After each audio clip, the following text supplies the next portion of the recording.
Hey guys, welcome back to another episode of Free Terrible Gamers. I'm Colin here with Ashton as always. Hey guys, how you doing? All right, got a couple topics left over from last week, or if you're listening live from yesterday, since we are releasing this a week, we're recording this a week ahead of time because we're taking next week off.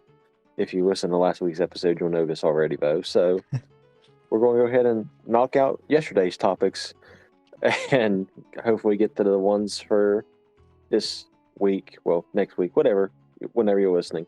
Uh, Nintendo Insider leaks release date of the new Mario Kart game.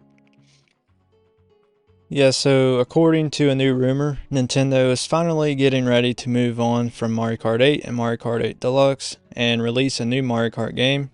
The rumor comes the way of well-known Nintendo insider and leaker Zippo, who claims the next Mario Kart game is set to be not on Nintendo Switch, but its successor, dubbed the Nintendo Switch 2 by many thanks to rumors and reports that it will be a successor to the Switch hybrid console.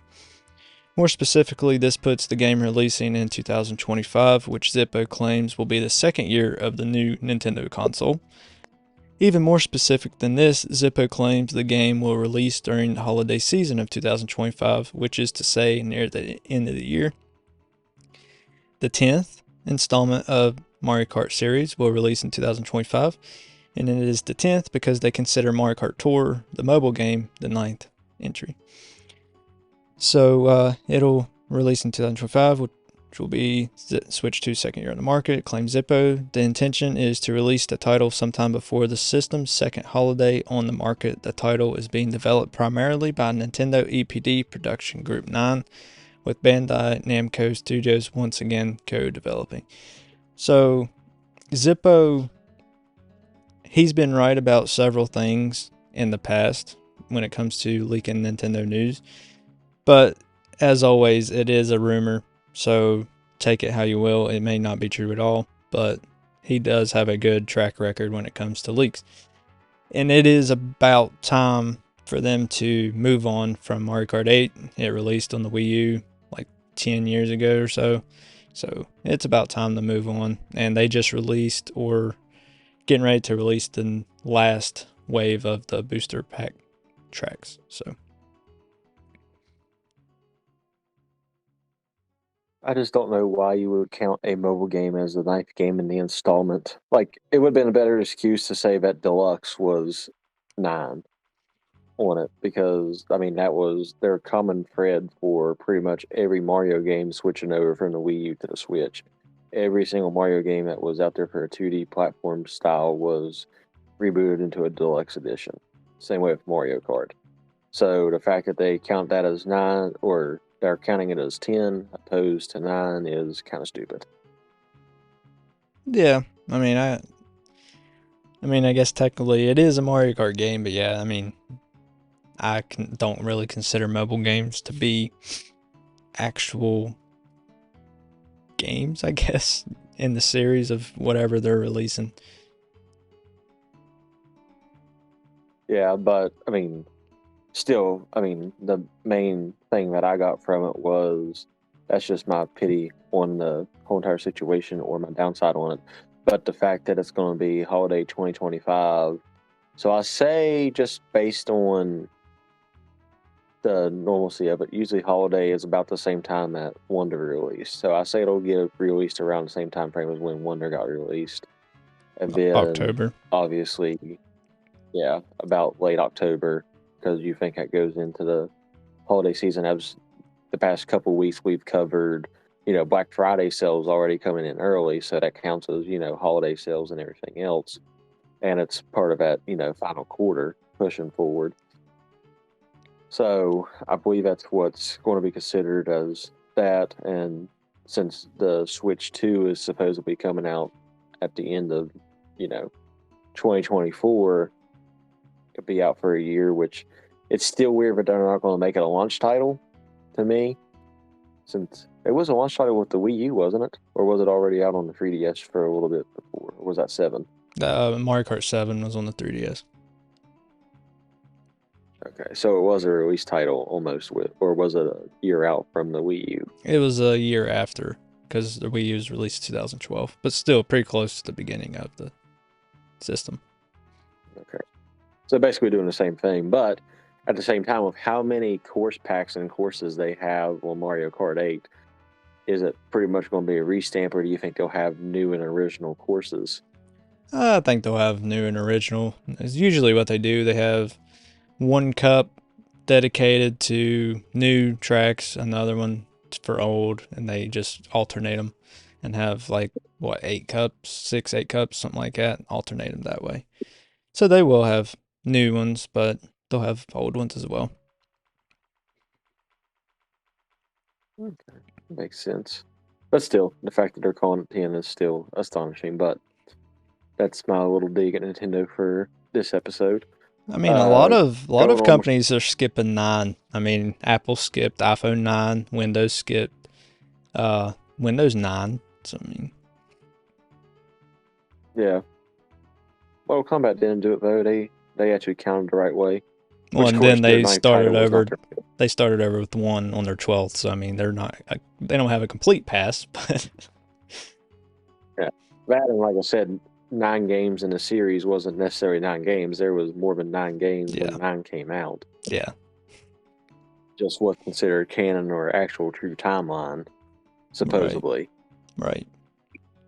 And I mean, this leak, But like I said, take it how you will, because he's saying it'll be the second year of the Switch 2's release when we haven't even got a confirmed next generation system. So what he's saying is it'll release next year.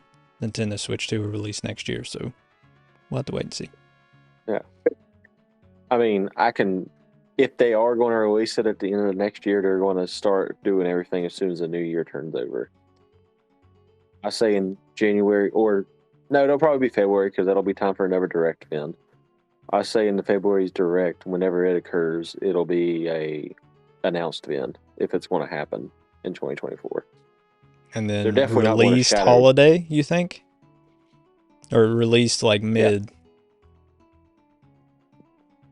I would say holiday just because that's generally when every gaming system decides to get put up. Except for the Switch. Except for the Switch. It was April release whenever it got released. Yeah. They was like, we got enough of the Wii U. We're going to just randomly do this one. That's right. Suck it up. Drop it whenever. As soon as possible. That's right. Get this system out of this thing.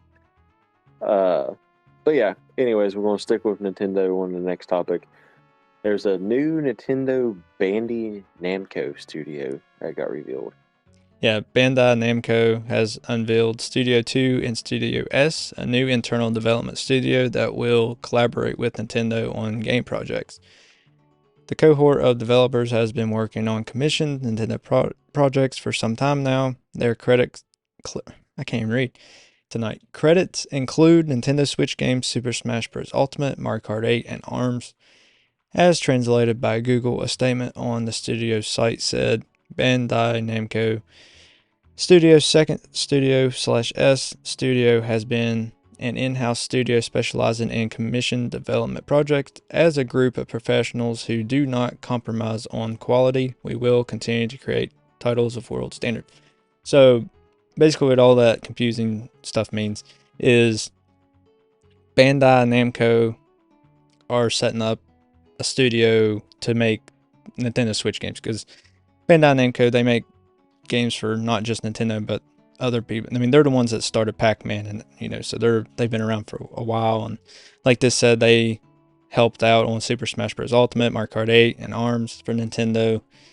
But what they're going to do now is just make Nintendo games by themselves without any basically supervision from Nintendo. Obviously, Nintendo will have to confirm once in a while, like a quarterly type thing, to approve their progress and obviously approve the final product. But they're basically somewhat getting unsupervised permission to work on Nintendo IPs with, a certain script made by Nintendo. Nintendo's going to tell them what to make, and then they're going to make it unsupervised, except for like periodically.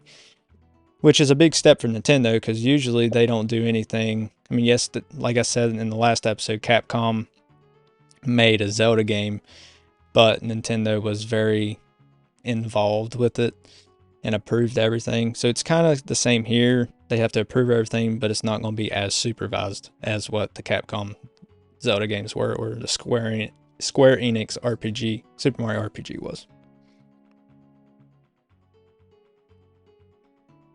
Yeah, I mean, that's a huge step for Nintendo in itself, just because they've always, like you said, they've been so self-proficient with this stuff. But I think they're realizing too, if we can focus our stuff, especially if they're going to try to start playing in the movie game, that's probably why they're doing it as well, is that way they can focus more on their movie setups as well as their gaming world setup. So, Right. I mean, it makes sense to toss it out and then have your quarterly check-in or whatever it is, and not completely supervising them all the time, especially since they're a well-known developer. Right. Like I said, they made Pac-Man, so they've been around for quite a while.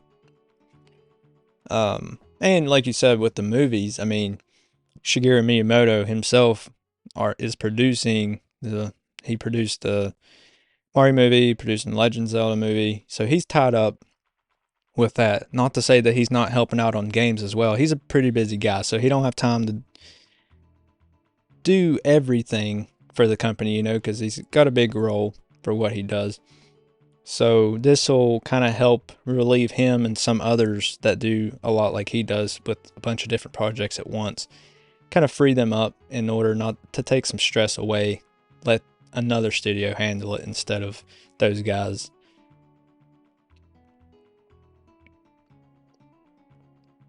Yeah, I mean, like I said, I bet it is tough being in their position, trying to do it, and being Nintendo trying to trust people to do their games as well. Because, I mean, I know it don't seem like baby steps. It seems like they're just getting tossed into it. But I said they've probably been working with them on a few projects that we're going to get in the future.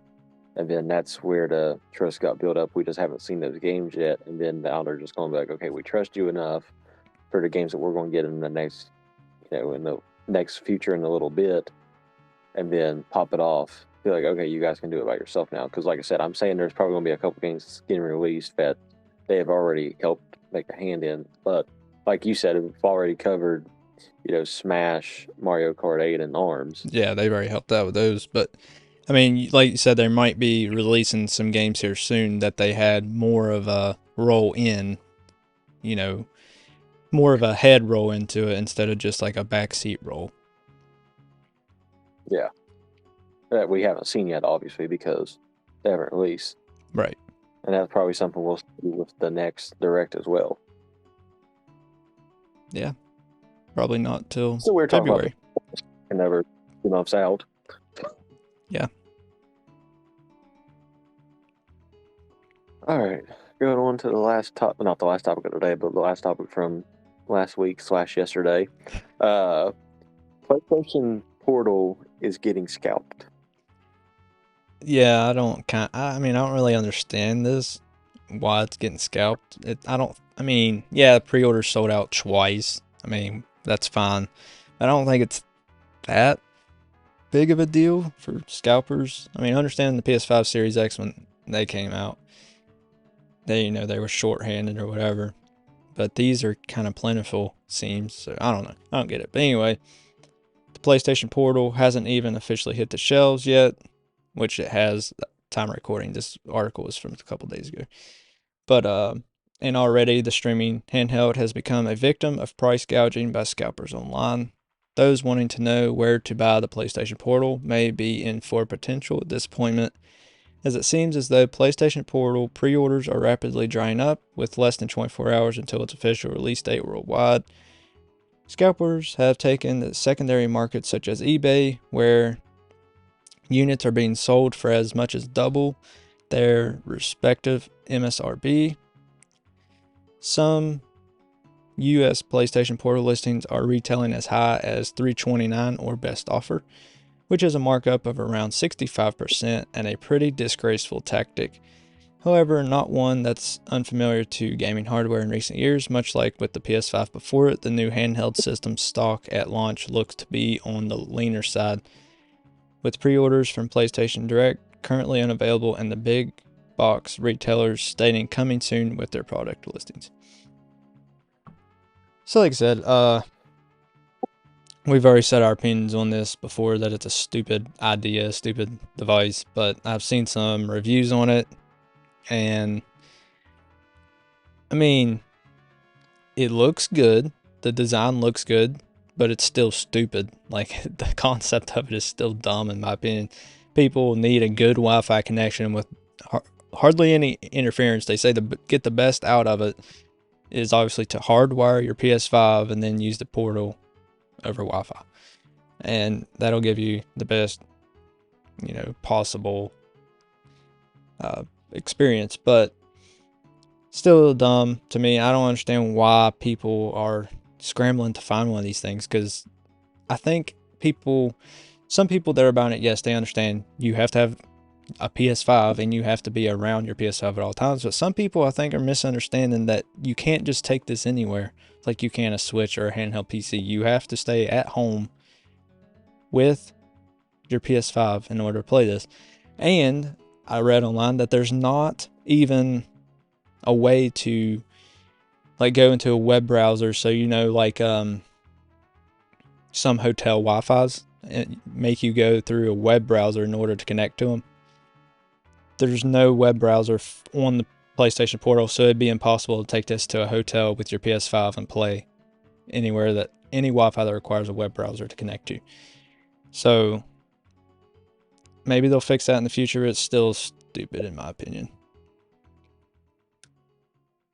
Yeah, I mean, it's a console. It's not worth really scalping, but obviously people are going to be people, and that's more of the take I take on this whole entire topic. Like, I'm not going into the science behind it. I'm going on the completely opinion based on the scalpers, because it's getting more and more common in the video game world. Like, Oh yeah. I think the true real science scalping started when the NES Classic Edition released. And it was stupid whenever that done, because they was $60 on the shelves, and there's literally people going on eBay selling them for 500. Yeah. So almost, if they would have charged $100, it'd be 1,000 times their retail price. Right. Well, nope, 100 times their retail price. My bad. That's bad math for a second. Or 10 times. Yeah, 10 times. Whatever. Close enough. Not the best mathematician out here, but so it's been a common trend since then. And I mean, it's one of those things. And like I said, we're here to try to help you guys out the best way possible. That way you don't get ripped off or don't buy stuff that's not really worth buying. Like I said, if you got the money for a PS Portal, you want to get a PS Portal, tell us how it is. I mean, that's my opinion on it. We could be completely wrong. We could, whatever. But at the same time, if it's retailed at $200 and then people's trying to sell it for upwards of $350, don't buy it. Wait for it to come back out. It will come back around. And that's why scalpers still do it, is because people buy it off of them because they want to get it now, not wait until it comes back. That's why scalpers, obviously make profit. That's why they keep doing it. Yeah. Like I said, don't feed into it, because more than likely those scalpers bought the maximum amount they could buy just to resell them. Yeah, they don't just have one. Most of them don't just have one. And it's not, I understand it's not one of those situations to where you go drop it off at GameStop and GameStop pretty much charges the same price of it for new. I understand that the scalpers are legit with it and do send you the complete thing new, but why pay an extra $150 on it? Just wait for it to come back around. There ain't no sense in going out there and paying the extra just to have it on day one. It'll come back around. Yeah, if you and all your friends are planning on doing it together at the same time, makes sense. But still, because you and me both, we have gone out. We bought the NES and SNES Classic at the same time each time they came out back around. We never once tried to go and get it off the scalp site. We always waited for it to come back around, Nintendo was good about it. What they popped back on shelves like 2 months later and fully Yeah, they were pretty stocked quick. all the way. PlayStation will do the same thing, I'm sure, unless there managed to be another chip shortage with the McDonald's machines. Yeah. But logically speaking, it's like I said, don't pay the extra money. There ain't no sense in it. They'll be back around. Especially if obviously they sold enough of them. They're going to be like, okay, people want to buy these things, so For some reason. we're going to continue to make them. Yeah. I mean, Why don't you get me guys wrong. wanna I buy see 'em, the we don't know. convenience of playing a game on a handheld that, say, especially with us being dads, we can kind of get with it. You know, the kids are watching TV, watching cartoons, whatever. You don't want to, if they're being good, you don't want to mess that up. So, you know, we'll play our Switch and handheld or whatever. That's fine. But my problem with the PlayStation Portal is that's all it is, just a remote play system. Like, you can do that from your phone.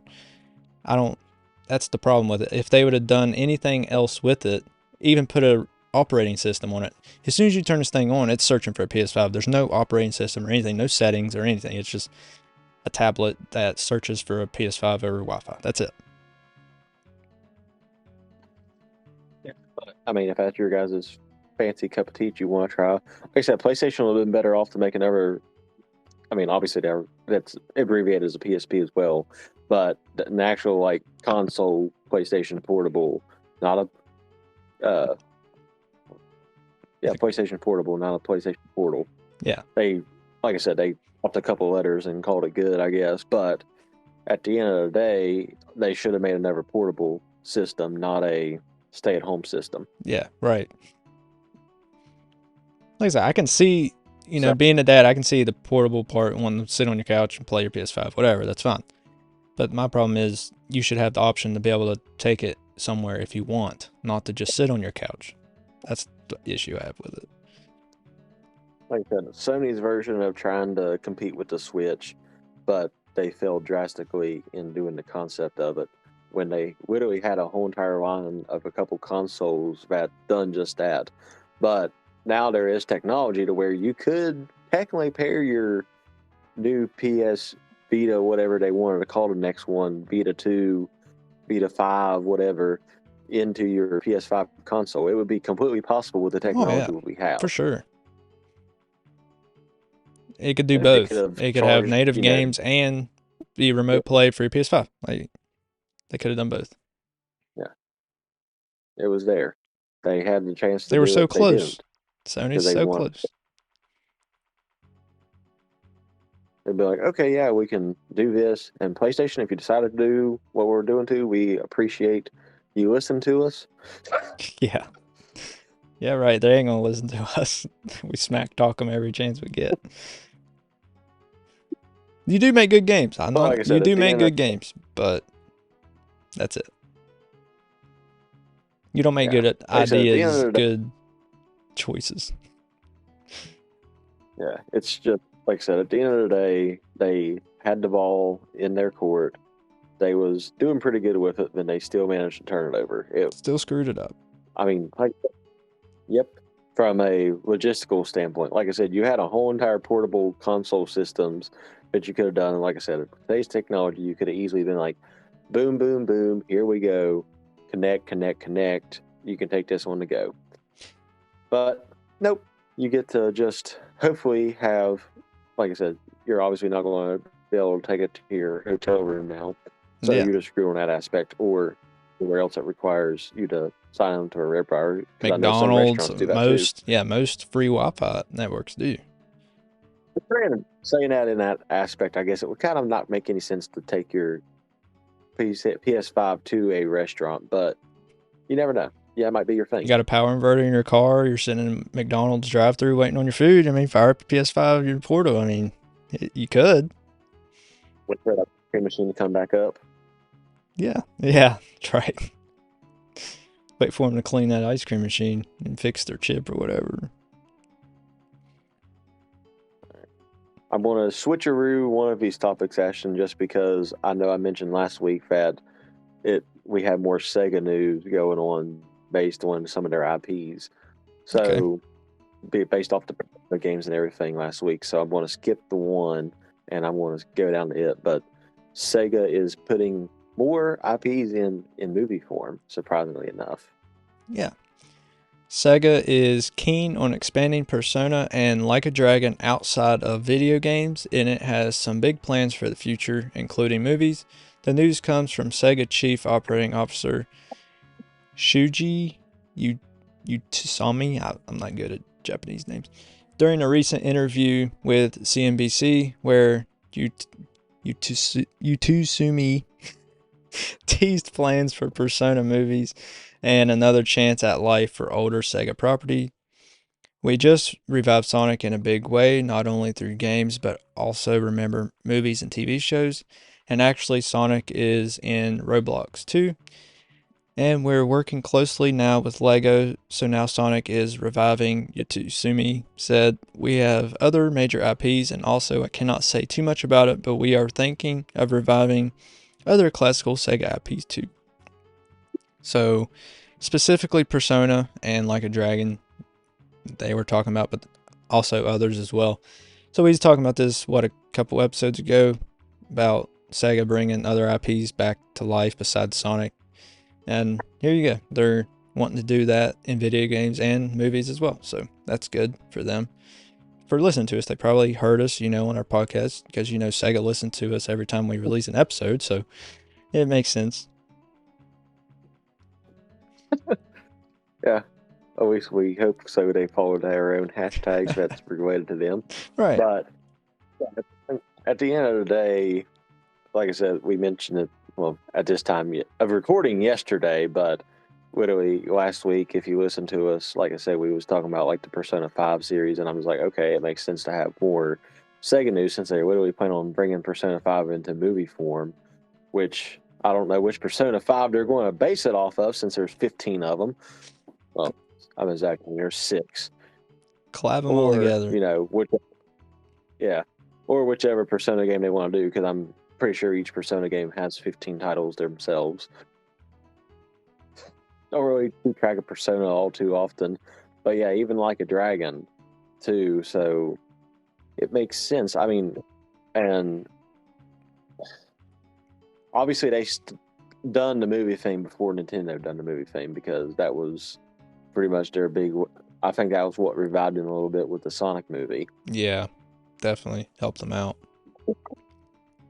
So having that as a go-to now that they can to make some money to be able to put out some new games and everything, seems like it's the best route. And I mean, obviously, if they can do it how they done with the Sonic movie, hopefully the internet don't have to bully them this time to fix their design of their character.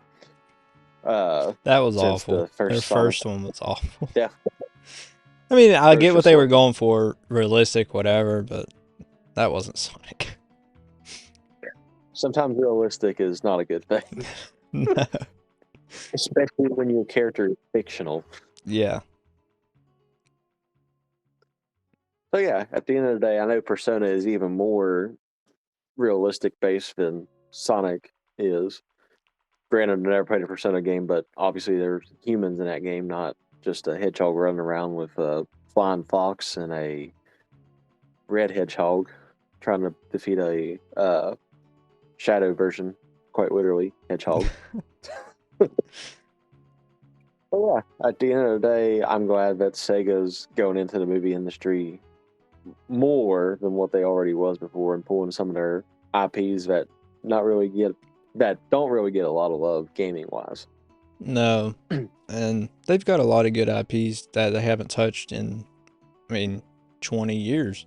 So if they wanted to revive them, the best thing to do would be to put them in a movie and then release a game after that. Get the hype up from the movie and then release a game after that to sell better.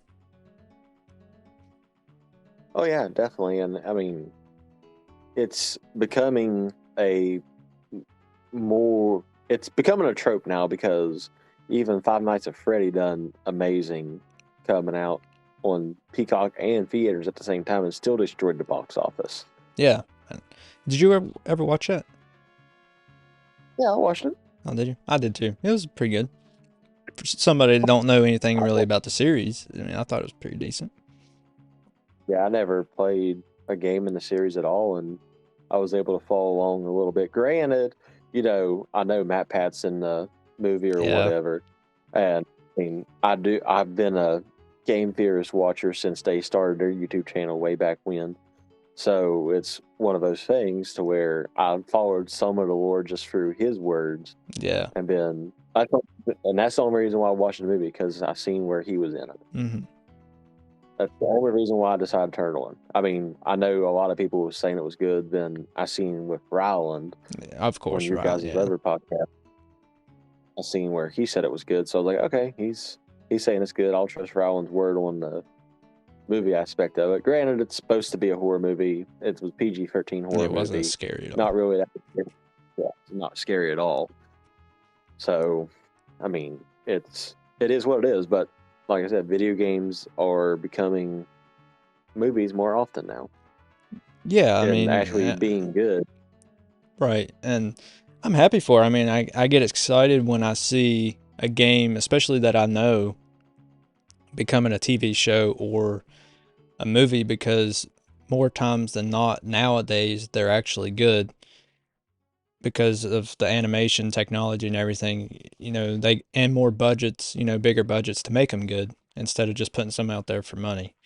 They actually put time and care into it. Yeah. That is all the time we have for today, though, guys. Go ahead and, if you want to, follow our socials: TikTok, Twitter, Instagram, Facebook, Discord. Our Discord. I always forget about Discord. It's like the little cousin everyone forgets about. Yeah. We got merch on Redbubble if you guys want to go get some merch. We got a link to BetterHelp in the description if you guys need help with your mental health while gaming. Yep. And I think that's it. All right. I'll catch you in the next episode. All right. Later, guys.